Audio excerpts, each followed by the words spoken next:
தமிழ்நாட்டுல எல்லாமே சேஞ்ச் ஆயிடுச்சு. உங்க நகையையும் சேஞ்ச் பண்ணுங்க. உங்க பழைய நகைக்கு கிராமுக்கு 150 ரூபாய் கூடுதலா வாங்கி புது நகை எடுத்துக்கோங்க.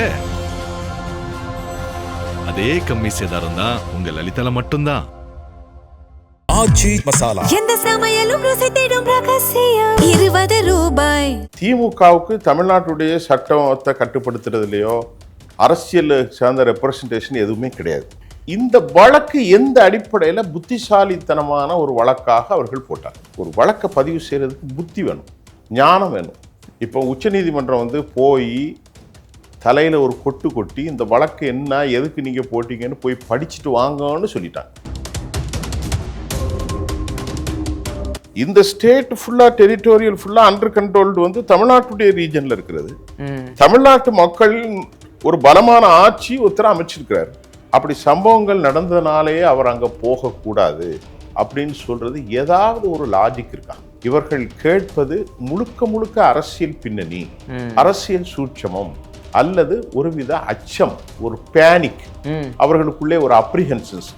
இப்போ டிஎம்கேக்கு எதிரான மனநிலையை பொதுமக்கள்கிட்ட தளபதி வரக்கூடாதுன்னு டிஎம்கே சொன்னா என்ன நியாயம்? ஏன்னா அவருக்கு எதிராக ஒரு அரசுடைய நிலைப்பாடோ மக்களிடையே ஒரு ஆன்டி இன்கம்பன்சியோ இதுவரை உருவாகலை. It's takes more time. அதுக்கு இப்போ போகக்கூடாது என்று சொல்லி டிஎம்கே என்ன செஞ்சிட்டாங்க, தங்கள் தலையிலே தங்கள் மண்ணை அள்ளி போடக்கூடிய தவறான விஷயத்தை செஞ்சிருக்காங்க. இடைத்தேர்தல் வருது, அதையும் டார்கெட் பண்ணி விஜய் வருவாரோ, வரக்கூடிய தேர்தல்களையும் வெற்றி சார்ந்ததற்காக வருவாரோன்னு திமுக ஒரு அச்சம் தானோ இது வர்றதுக்கு காரணம்? நிச்சயமாக 100%. இன்றைக்கு டிஎம்கேக்கு யாருமே இல்லாமல் ஒரு நிராயுதபாணியாக நிறுத்தி வச்சிருக்காங்க. இவங்களை ஏற்று ஒன்றும் செய்ய முடியல. ஆனால் நமக்கு கிடைத்த தகவல் ரொம்ப பொறுமையாக இருங்க அப்படிங்கிறாராம். யார்? தமிழக முன்னாள் முதலமைச்சர் மு.க. ஸ்டாலின். ஆனால் அவருடைய பையன் இருக்கார் பாருங்க, அவர் பொறுமையை காக்க முடியாதுங்கிறார். எந்த விதத்திலேயாவது இந்த ஆட்சியை கவிழ்க்கணும். அப்போ மேலும் மேலும் அவர்களுக்கான மைனஸ் பாயிண்ட் போகிறது மட்டும் இல்லாமல் 7 சட்டமன்றத்திலும் டிஎம்கே தாவேக்கா வெற்றி பெற அதிக வாய்ப்பு இருக்குன்னு தான் வருது. வந்துருச்சுன்னா தாவேக்கா எப்படி ஆகும்? 107லேருந்து 114 ஆயிரம்.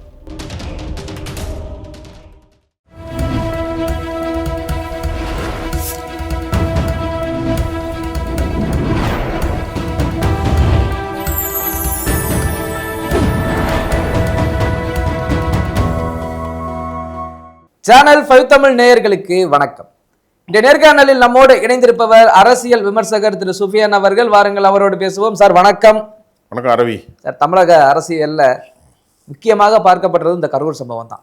அப்படிப்பட்ட அந்த கரூருக்கு முதலமைச்சர் விஜய் போனா சாட்சிகள் எங்க கலைச்சிருவாரோ அப்படின்ற ஒரு அடிப்படையில திமுக அவசர அவசரமாக ஒரு அப்பீல் போனாங்க. உச்சநீதிமன்றம் அவசர வழக்காக எடுத்து இப்ப என்ன சொல்லியிருக்கு அப்படின்னா, நீங்க அக்யூஸ்டா உங்க ஆட்சியில விஜய் அவர்களை சேர்க்கவே இல்லை, அவர் கரூர் போகல, நீங்க எப்படி சொல்ல முடியும் அப்படின்னு சொல்லி அதை போகலாம் அப்படின்ற மாதிரி சொல்லிருச்சு இப்போ உச்சநீதிமன்றம். இப்போ திமுகவினருக்கு எப்படி இருக்கும் தற்போது?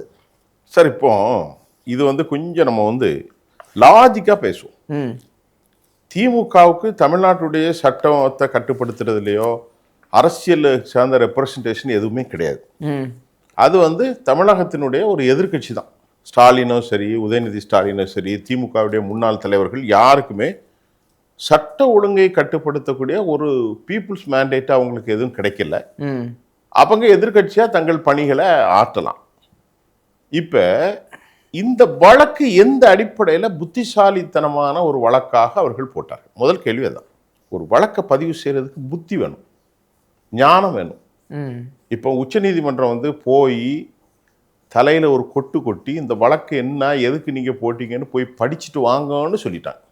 இன்னைக்கு ஐடி விங்கி அதான் கேட்குறாங்க. யாரு? விஜயனுடைய ஐடி விங்கி. நீதிமன்றம் தலையில் கொட்டி மாநிலத்தினுடைய முதலமைச்சர், கரூர் என்பது எங்க இருக்கு? தமிழக மாநிலத்துக்குள்ள இருக்கு. அது பெல்ஜியத்திலே இருக்கு. போகக்கூடாதுன்னு சொல்றதுக்கு இல்லது ஏதாவது சட்டம் ஒழுங்கு பிரச்சனை வந்துருந்து ஒண்ணுமே இல்லையே. இந்த ஸ்டேட் ஃபுல்லா டெரிட்டோரியல் ஃபுல்லா அண்டர் கண்ட்ரோல்டு தமிழ்நாட்டுடைய ரீஜன்ல இருக்கிறது. தமிழ்நாட்டு மக்கள் ஒரு பலமான ஆட்சி ஒருத்தர அமைச்சிருக்கிறார். அவருக்கு ரெஸ்பான்சிபிலிட்டி, அவருக்கான பொறுப்பு இருக்கு, அவருக்கான கடப்பாடு. அவர் இந்த மாநிலத்தில் எந்த பகுதிக்கு போகலாம், எந்த பகுதிக்கு வரலாம், எந்த பகுதியினுடைய மக்களை பார்க்கலாம், எந்த பகுதிக்கு போகலாம், அதெல்லாம் சாதாரணமான உரிமை. கரூர் தமிழ்நாட்டில் இருக்கக்கூடிய அந்த 38 டிஸ்ட்ரிக்ட்ல இருக்கணும். அது ஒரு டிஸ்ட்ரிக்ட். அதுல ஒரு சம்பவம் நடந்துச்சு. எப்போ போனாலும் தான் சம்பவம் நடக்கும். சம்பவங்களை பத்தி நம்ம சொல்றதுக்கு பல விஷயங்கள் இருக்கு. அப்படி சம்பவங்கள் நடந்ததுனாலேயே அவர் அங்க போகக்கூடாது அப்படின்னு சொல்கிறது ஏதாவது ஒரு லாஜிக் இருக்கா டிஎம்கே கேட்குறதுக்கு? இப்போ டிஎம்கே போய் கோர்ட்டை போய் அணுகுறாங்க. கோர்ட்டில் வந்து எப்பவுமே நியாயம் இருந்தால் அதற்கு ஒரு வழிமுறை கிடைக்கும். அந்த நியாயமற்ற ஒரு நிலையில் இவர்கள் கேட்பது முழுக்க முழுக்க அரசியல் பின்னணி, அரசியல் சூட்சமம், அல்லது ஒருவித அச்சம், ஒரு பேனிக், அவர்களுக்குள்ளே ஒரு apprehensions among the leaders of the party. அந்த பார்ட்டிக்குள்ளே இருக்கக்கூடிய லீடர்ஸுக்குள்ளேயே ஒரு மன கலக்கமும் பதட்டமும் இருப்பதுதான் இந்த மாதிரி தேவையில்லாமல் போய் கோர்ட்டை போய் அணுகி கொட்டு வாங்கி திருப்பி வர்றது. இது என்ன வரும் அப்படின்னு கேட்டிங்கன்னா, இப்போ டிஎம்கேக்கு எதிரான மனநிலையை பொதுமக்கள்கிட்ட தளபதி அவங்களுடைய கட்சிக்காரங்க அல்லது பொதுமக்கள் தளபதி வரக்கூடாதுன்னு டிஎம்கே சொன்னால் என்ன நியாயம்? ஏன்னா அவருக்கு எதிராக ஒரு அரசுடைய நிலைப்பாடோ மக்களிடையே ஒரு ஆன்டி இன்கம்பன்சியோ இதுவரை உருவாகலை. It's takes more time. நாளைக்கு தப்புன்னா அவர் கவிழ்வார், அதுக்கு டைம் இருக்குது. இந்த 2 மாதத்துக்குள்ள எந்த விதமான ஒரு பெரிய குழப்பம் இல்லை. சில சிறு சிறு குறைகள் இருக்கும், அது வந்து தீர்க்கப்படும். அதுக்கு வந்து இப்போ வந்து போகக்கூடாது என்று சொல்லி டிஎம்கே என்ன செஞ்சிட்டாங்க, தங்கள் தலையிலே தங்கள் மண்ணை அள்ளி போடக்கூடிய தவறான விஷயத்தை செஞ்சுருக்காங்க. கோர்ட் அதான் சொல்லியிருக்கு, முதல்ல போங்க, போயிட்டு ஏன் போகக்கூடாதுன்னு காரியத்தை வைங்க. சும்மா மொட்டையாக காரியத்தை வச்சா எப்படி?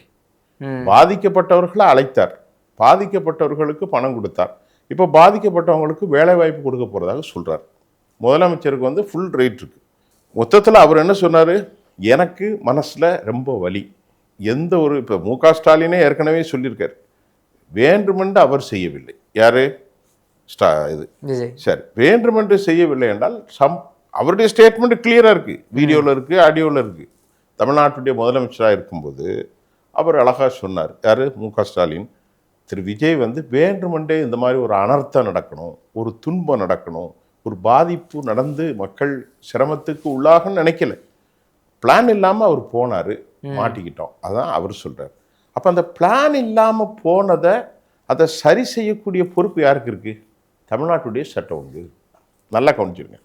ஒரு துறையில் ஒரு தலைவர் வருகிறார் என்றால் ஆட்சி டிஎம்கே ஆட்சியாக இருக்கலாம், திமுகவுக்கு மாற்றாக இருக்கலாம், அது எந்த கட்சி வந்தாலும் சரி. இன்னைக்கு நாளைக்கு மோடி வரார், அத்வானி வரார், சரி, வேறு யார் வந்தாலும் சரி, இல்லை விஜய் வந்த மாதிரி கரூருக்கு யார் வந்தாலும் சரி, அந்த இடத்த ஃபைண்ட் அவுட் பண்ணி எவ்வளோ பேர் வருவாங்க, இதெல்லாம் செய்ய வேண்டியது இன்டெலிஜென்ஸு, உளவு அமைப்பு, போலீஸ் துறை, சூப்பரண்ட் ஆஃப் போலீஸு. அதை செய்ய தவறுனதுனால தான் அந்த 41 பேர் இறந்து போயிட்டாங்க. நடந்துச்சு. அதுக்கு அவர் சொல்கிறார், நான் ஒரு காரணம் இல்லை. யார் சொல்கிறா? விஜய் சொல்கிறார், எனக்கு ஒரு காரணம் இல்லை. எனக்கு அரசாங்க ஒதுக்கீட்டு இடத்தில் நான் பேட்டி எடுத்தேன், பேட்டி போயிருந்தது, மக்களை கூடினார்கள், மக்களை நான் முகமுகமாக சந்திக்க போகிறேன், நடந்து விட்டது. நீங்கள் இந்த கலவரம் நடக்க வேண்டும் என்றே செந்தில் பாலாஜியின் மூலம் திட்டமிட்டீர்கள், அது நடந்து போய்விட்டது நான் என்று தெளிவுபடுத்திட்டாங்க. அதையும் ஒப்புக்கொண்டு விட்டார் தமிழ்நாடு முதலமைச்சர். நல்லா கவனிங்க. அவர் சில தப்பு செஞ்சிருக்கலாம், இவ்வளோ பேர் கூட்டத்துக்கு அவர் லேட்டாக வந்திருக்கலாம், அதெல்லாம் வேற விவகாரம், அது வேற ஒரு டாபிக் நம்ம பேசலாம். அவருக்கு ஒரு பொறுப்பே இல்லையா, அது வேற டாபிக். ஆனால் நடந்து முடிந்து எல்லாம் முடிந்து இன்னைக்கு ஒரு அசாதாரண சூழ்நிலை இல்லை, சாதாரண சூழ்நிலை இருக்கிறது. அந்த குடும்பத்திற்கு பணம் கொடுத்திருக்கிறார். தமிழ்நாட்டுடைய முதலமைச்சராக அவர் வேலையும் கொடுக்க போகிறார். இந்த லெவலில் டிஎம்கே எதுக்கு போனாங்கன்னா, இப்போ கொட்டு போட்டு முகத்தில் கரியை பூசிக்கொண்டு நீதிமன்றம் அதெல்லாம் முடியாதுன்னு சொல்லி தள்ளுபடி பண்ணிட்டாங்க. நீங்க போங்கங்க, அவர் வருவார் அப்படின்னு சொல்லிட்டாங்க. இப்போ எந்த முகத்தை வச்சு டிஎம்கே போகும்? இதனால டிஎம்கேக்கு டிராபேக்கா இல்லையா? இதான் கேள்வி. ஓகே சார், இது டிராபேக் ஆகுது ஒரு பக்கம். இன்னொரு பக்கம் திமுக இந்த அளவுக்கு அவங்க வரக்கூடாது அப்படின்னா அடுத்த இடைத்தேர்தல் வந்தா, ஏன்னா கரூர்ல அவர் எம்ஆர் விஜயபாஸ்கர் இப்போ ரிசைன் பண்ணிட்டாரு. ஸோ அடுத்து இடைத்தேர்தல் வருது, அதையும் டார்கெட் பண்ணி விஜய் வருவாரோ, வரக்கூடிய தேர்தல்கள்லையும் வெற்றி சார்ந்ததற்காக வருவாரோன்னு திமுக ஒரு அச்சம் தானோ இது வர்றதுக்கு காரணம்? நிச்சயமாக 100%. இப்போ ஏடிஎம்கே கொஞ்சம் கொஞ்சமாக கழுதை தேய்ந்து கட்டரும்பாகி கொண்டே வருகிறது. அதாவது ஏடிஎம்கேனுடைய நிலைமையை பார்க்கிற போது மிகுந்த பரிதாபத்துக்கு உள்ளாக இருக்கிறது. ஆனால் ஒரு கட்சியினுடைய வெளிப்புறமாக ஒரு நல்ல ஒரு கட்சி, அந்த கட்சி இப்படி போகிறது என்று அடுத்தவர்கள் வேதனைப்படக்கூடிய அளவுக்கு நிலைமை இருந்தாலும் அந்த கட்சியில் இருக்கக்கூடிய தலைமை பொறுப்பில் இருக்கும் பழனிசாமியோ இருப்பதெல்லாம் போய்விடுவது நல்லது என்கின்ற ஒரு எண்ணத்தில் இருக்கிறார். நல்ல கவனிங்க. அதை சொல்லிட்டு நம்ம இங்கே வந்துடும். அது ஒரு பக்கம் விட்டுருங்க. இப்போ அவருடைய நீண்டகால திட்டம், அடுத்த திட்டம் என்ன? பழனிசாமி, எம்ஆர் விஜயபாஸ்கர், விஜயபாஸ்கர், வி சண்முகம், எஸ்பி வேலுமணி, ஏற்கனவே பெஞ்சமின் போன்ற தலைவர்கள், அப்புறமா கடம்பூர் ராஜு, இப்படி ஒரு பெரிய டீம் போய்கிட்டே இருக்கு. ஏற்கனவே தாராபுரத்திலிருந்து, அதே போன்று அம்பாசமுத்திரத்திலேருந்து இசக்கி சுப்பையா, மதுராந்தகத்திலேருந்து மரகதம் குமாரவேல், பெருந்துறையிலேருந்து ஜெயக்குமார், சத்யபாமா தாராபுரம், இப்படி பெரிய கிளம்பிச்சு போய்கிட்டே இருக்கு. 6+7. அவர் என்ன நினைக்கிறார், இவங்க எல்லாரும் போயிட்டா அவருக்கு சிங்கி தட்டுறதுக்கு 2 பேர் வேணும். அதற்கு முனுசாமி இருக்கிறார், ராயபுரம் ஜெயக்குமார் இருக்கார், போதும். அதுக்கப்புறம் ஜென்சி தலைமையில் தமிழ்நாடு வளர்ச்சி படை, இப்போ அண்ணாமலை இருக்கிறார், அவருக்கு 41 வயது, உதயநிதிக்கு 47 வயது, விஜய்க்கு 52 வயது. இதில் மிதுன் பழனிசாமியை கொண்டு வந்து கட்சியை ஒப்படைச்சணும் தான் அவருடைய திட்டம். சரி, அதை விட்டுருங்க. இப்போ நீங்கள் கேட்டீங்க, இவர் யார்? எம்ஆர் விஜயபாஸ்கர். அவர் வந்து அவரும் சரி, சி விஜயபாஸ்கரும் சரி, இவர்களுக்கு மேலே ஊழல் குற்றச்சாட்டுகள் பயங்கரமாக இருக்குது. அது ஒரு பக்கம், அதை நம்ம ஏற்றுக்கொள்ள முடியாது. ஆனாலும் இப்போ தாவேகா சார்பில் என்ன சொல்கிறாங்கன்னா, தாவேகாவை பற்றி விமர்சிப்பது வேறு. இப்போ திமுகவுக்கு இது எப்படி பின்னடைவை தரப்போகுதுங்கிறது மட்டும்தான் இப்போ கேள்வி நீங்கள் கேட்டது. தாவேகா வந்து கட்சியை வந்து பலப்படுத்துவதற்கு மூத்த தலைவர்களை எல்லாரும் அரவணைக்கிறாங்க. இப்போது அட்மினிஸ்ட்ரேஷனில் கொஞ்சம் ஸ்டெபிலிட்டி இல்லை, ரொம்ப ஒரு நாலேஜ் இல்லாத ஆட்கள் இருக்காங்க. இப்போ பார்த்தீங்கன்னு சொன்னால் ரமேஷ் மருத்து தான் கொஞ்சம் ஆக்டிவாக செயல்படுறார், இந்து அறநிலைத்துறையில் இருக்கக்கூடியார். அவர் பிராமண சமூகத்தை சேர்ந்தவர், அவர் மட்டும்தான் நல்லா பண்ணுறார். இன்றைக்கி கூட திருச்செந்தூரை பேசியிருக்காரு, எனக்கு ரொம்ப சந்தோஷம். நான் கூட அவரை போய் பார்க்கலான்னு இருக்கேன். நான் எங்கள் ஊர், எனக்கு என்னன்னா திருச்செந்தூர் முருகன், நான் ஊர் பிறந்தது எல்லாமே திருச்செந்தூர் தான். முருகன் கோயிலில் வந்து ஒரு புனிதமிக்க இடம், இந்து பக்தர்கள் நிறைய பேர் வராங்க. அதில் ஒரே இந்த பன்றிகள் அதிகம், சாக்கடைகள், ஒரு மக்கள் வரக்கூடிய இடத்த அழகாக இருக்கணுமே, அப்படி இல்லையே சொல்லி நான் ரமேஷ்கிட்ட பர்சனலாக ஒரு ஜேர்னலிஸ்ட்டாக போயிட்டு, அந்த ஊரில் ஆயத்தனார் கல்லூரி இருக்குது, நீங்கள் எதை செய்யணும் தம்பி, நீங்கள் மினிஸ்டர் அப்படின்னு நான் சொல்லணும். அவர் அதெல்லாம் செய்யலான்னு இருக்கார். அப்போ ஒரு எக்ஸ்பெக்டேஷன் இருக்குது, நமக்கு அரசியல் கட்சி இல்லை. இப்போ இந்த நேரத்தில் எம்ஆர் விஜயபாஸ்கர் கரூரில் வந்து பெரிய ஃபோர்ஸ், நல்ல பெரிய அளவர். இப்போ அவர் வந்தது மட்டும் இல்லாமல் இன்றைக்கு டிஎம்கேக்கு வந்து யாருமே இல்லாமல் ஒரு நிராயுதபாணியாக நிறுத்தி வச்சிருக்காங்க. அவர்கள்ட்ட வாக்கு வெறும் 25% தான். இன்னைக்கு காலையில் ஒரு செய்தி வருது, விரைவில் ஓ பன்னீர்செல்வம் திமுக விட்டு வெளியேற போகிறார். Sitting MLA. இன்றைக்கு காலையில் வந்த செய்தி, தமிழ்நாட்டில் பிரபலமான தொலைக்காட்சி அந்த செய்தியை வெளியிட்டுட்டு அவங்க சொல்கிறாங்க, பதவிக்கு எங்களுக்கு பொறுப்பு வேணும்னு கேட்டபோது டிஎம்கே இன்னும் பொறுப்பு போடாது மட்டும் இல்லாமல் ஓ பன்னீர்செல்வத்துடைய மகன் ரவீந்திரநாத் குமார், அவர் கொஞ்சம் அவருக்காக தான் இவனுக்கு அரசியல், இவருக்கு ஒன்றும் அரசியல் இல்லை, விரைவில் நம்ம போயிடலான்னு சொல்லி இதை மோப்பம் பிடித்த தாவேகா தலைமை செங்கோட்டையின் மூலம், மற்ற தலைவர்கள் மாதிரி இல்லை. இப்போ சி விஜயபாஸ்கரும் மற்றவங்கள்லாம் பெண்டிங்கில் இருந்து தான் உள்ளே வந்தாங்க. இவருக்கு அந்த மாதிரி இல்லை. தமிழ்நாட்டுடைய தென்பகுதியில் மறவர் சமூகத்திற்கு ஒரு நல்ல ஸ்பேஸ் இருக்குது. இவர் மறவர் சமூகத்தை சேர்ந்தார், புக்குலத்தூர் தான், ஆனால் மறவர் சமூகத்தை சேர்ந்தார். 3 முறை தமிழ்நாட்டுடைய முதலமைச்சர் இருந்தார், ஒரு வேல்யூபிள் பர்சனாலிட்டி. தனித்து நின்று 3 லட்சம் வாட்டுகளை பெற்றார், உங்களுக்கு அது தெரியும். அவரை இங்கே கொண்டு வந்துடலான்னு பேச்சுவார்த்தை நடக்கு. மகனுக்கு கேட்டாராம் ரவீந்திரநாத் குமார், அதுக்கு எதுவுமே கிடையாது, கொஞ்சம் பொறுத்துக்கோன்னு சொன்னதுனாலையும் கட்சியினுடைய நிலைப்பாடு டிஎம்கே ரொம்ப மோசமாக இருக்குது. 113 ஒன்றிய செயலாளர்கள் கட்சியை விட்டு வெளியே போயிட்டாங்க. மாவட்ட செயலாளர்கள் மீது நடவடிக்கை எடுத்தால் கட்சி கிடுகிடுத்து போயிடும்னு சொல்லி சபரீசன் அவர்கள் இப்பொழுது சொன்னதாக செய்தி வந்திருக்கு. கொஞ்சம் அமைதியாக இருப்போமாமா, நம்ம அப்புறம் பார்த்துக்கலான்னு. இப்போ அவர்களுக்குள்ளே பல கொந்தளிப்புகள் இருக்குது, பெரிய அளவில் போகலை. அதிமுக அளவுக்கு திமுகலாம் சரிவில்லை.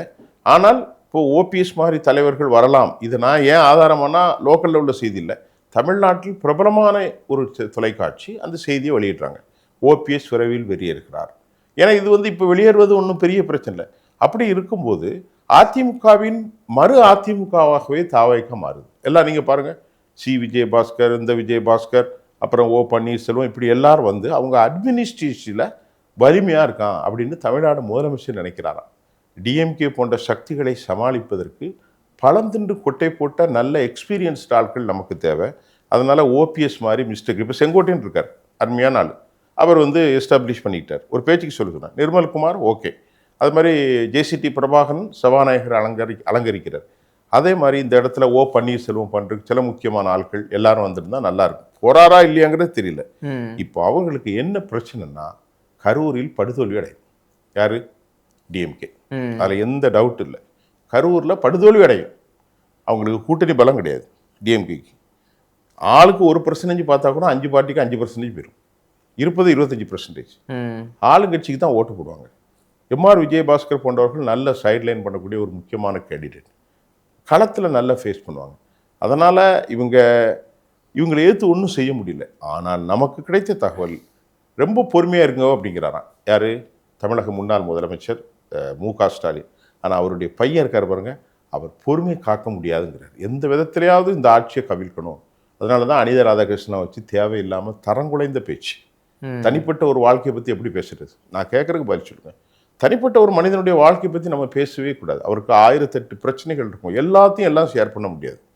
இப்போ நடிகை திரிசாவோடு இணைச்சி பேசுறது, ஒருமையில் பேசுறது, அவன் வேண்டு பேசுறது, அவருடைய பர்சனாலிட்டியை பற்றி பேசுறது, மூஞ்சி எப்படி வச்சுக்கிட்டு இருக்கான்னு பேசுறது, சட்டையை கிழிச்சிருவான்னு சொல்கிறது, இதெல்லாம் என்ன?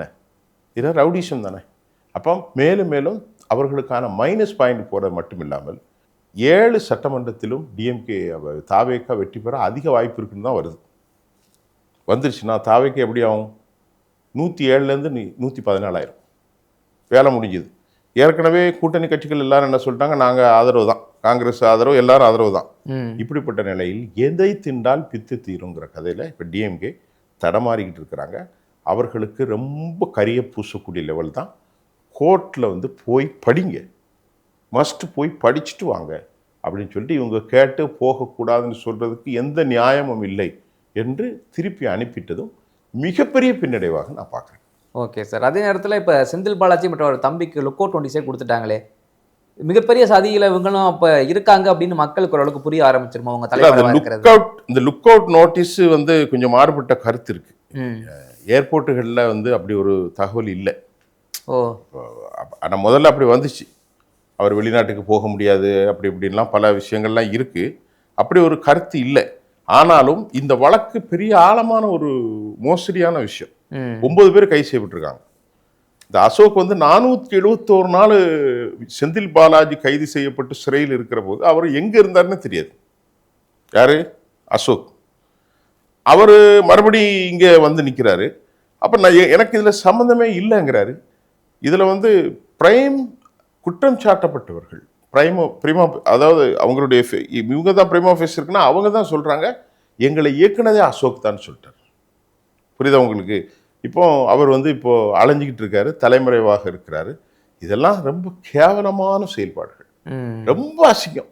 35 கோடி 40 கோடி கொடுத்தானே எப்படி கொடுக்குறாங்க? அந்த பணம் எங்கிருந்து வந்ததுங்கிற பல கேள்விகளுக்கு பதில் இல்லை. இதுதான் ஒரு பெரிய விஷயம். இப்போ அவர்கள் செந்தில் பாலாஜி வச்சு கரூரை ஜெயிச்சலான்னு பார்க்குறாங்க.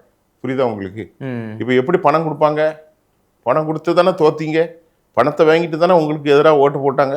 இப்போ மறுபடியும் பணம் கொடுத்தா உங்களை ரொம்ப அசிங்கப்படுத்துவாங்க. மேலும் மேலும் கீழே தான் போகிறதுக்கான வாய்ப்பு. பல்வேறு கருத்துக்களை எங்களோட பகிர்ந்து வைக்கிறோம். நன்றி சார். தொடர்ந்து பேசுவோம்.